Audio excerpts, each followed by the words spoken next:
What's going on, everybody? TL Branson here, and today we're going to talk about An Ember in the Ashes.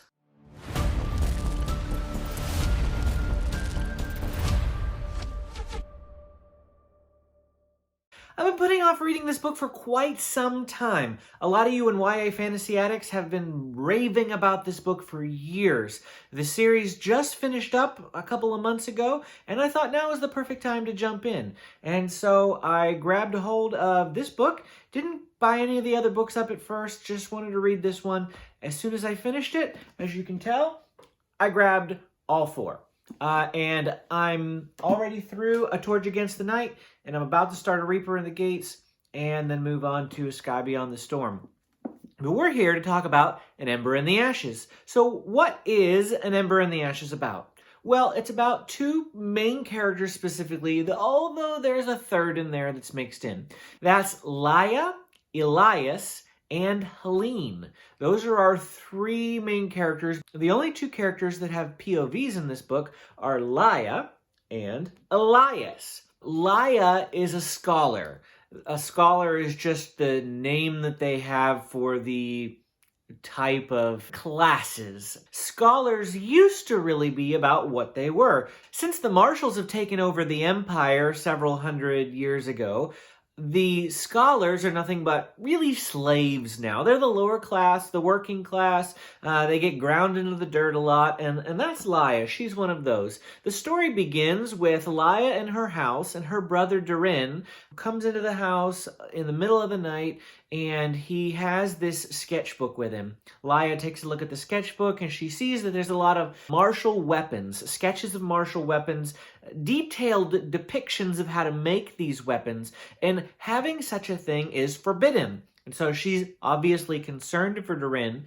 That's when there's a raid on their house. Now, raids are relatively normal. They happen all the time, and when they happen, usually the family is never heard from again. Well, this happens now to Lya, and a mask is leading the raid. And a mask is the special elite warrior of the Martial Empire. And as you can see here closely, Elias is a mask. He's wearing a mask on his face. Well, it wasn't Elias that came to her house, but a mask came to arrest Durin because they got word about these sketches that they have. Durin is carted off to prison. I won't say much else about what happens. It's in the opening scenes, however. Lya escapes, and she turns to the resistance for help. Then we take a turn in Elias's shoes. Elias is a mask, but he's a mask in training. He is at the Martial Academy of Blackcliff, and he is supposed to be hunting down a traitor, someone who ran away and didn't want to become a mask anymore.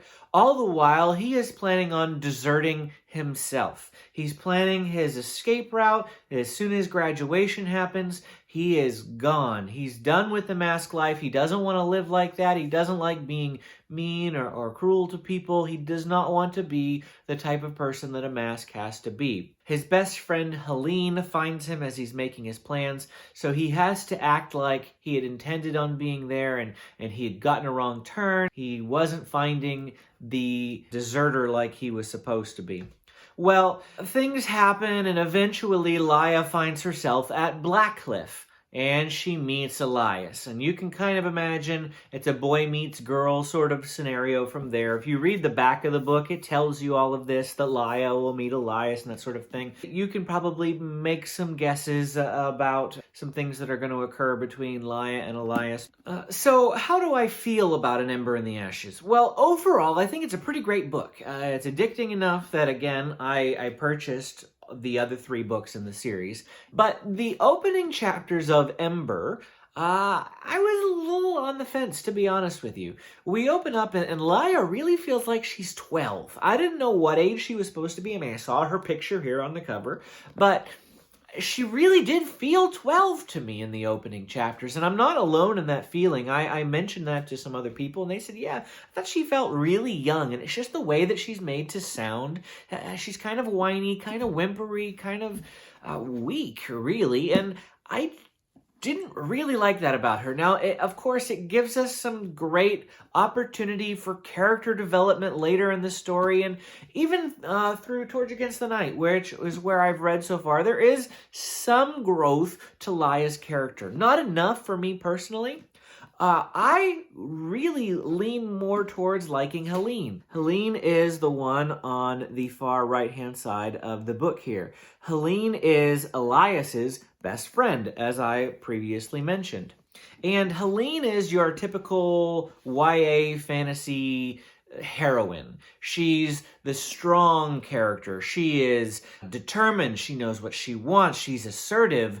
And those are the strong female leads that I typically look for in YA fantasy. So I immediately gravitated towards Helene. And in fact, Helene and Elias show some feelings towards each other in the book to the point where I was starting to ship Helene with Elias and Ember more than I was Elias and Lya, though there is sort of a bit of both. It's not a love triangle in the truest sense of a love triangle. It's not one person pining for both. Elias is pretty clear that Helene is just a good friend to him.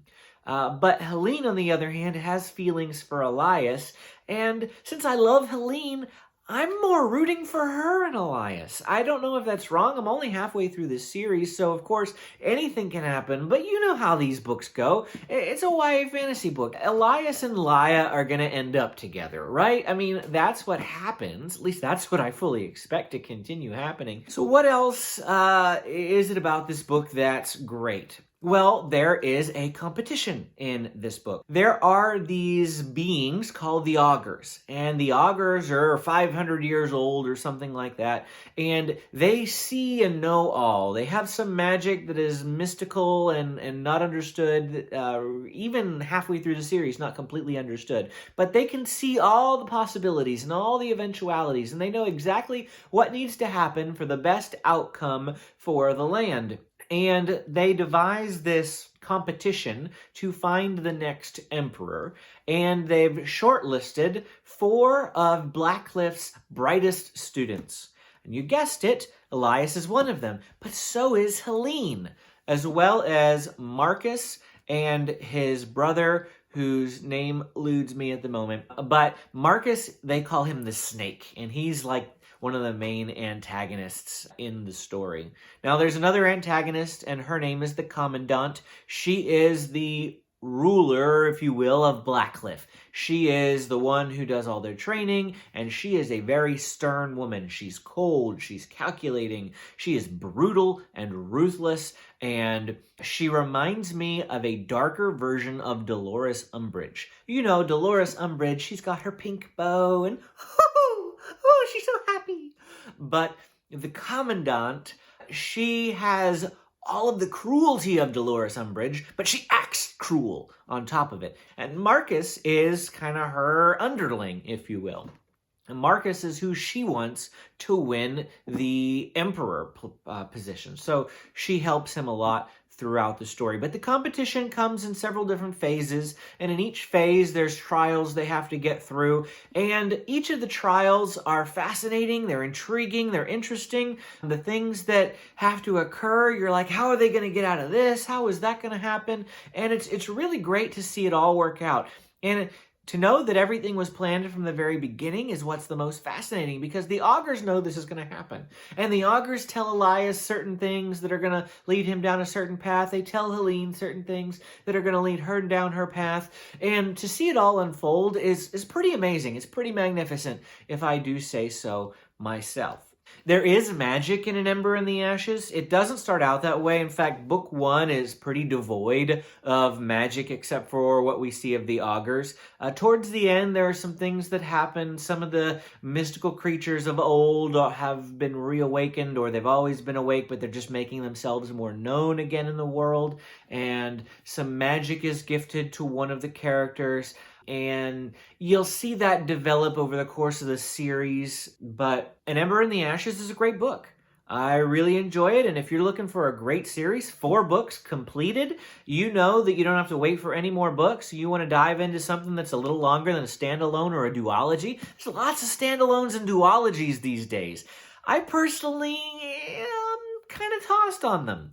I like to get into longer series, and this series is great because it's 4 books, and so I'm happy to dive into a longer series. One that I can know the characters, and I don't have to relearn the characters or understand the world building in every single book that I read when I'm doing standalones or duologies. It's easy for me to dive into this book, figure out who they are, and then stick with these characters that I love throughout all 4 books. And if you're looking for a great series to do that, An Ember in the Ashes is one of them. You should definitely consider it. So have you read An Ember in the Ashes? If so, tell me who you prefer, Lya or Helene. It's a question that I've asked on the boards, and there's some mixed opinions on this. I'm totally camp Helene. How about you? Tell me in the comments. This video is made possible by our patrons on Patreon. If you'd like to be a YA Fantasy Addict patron, go to patreon.com/YAFantasyAddicts. I'll also drop a link down below. Every dollar donated goes towards fun events and giveaways, like this one for A Sky Beyond the Storm,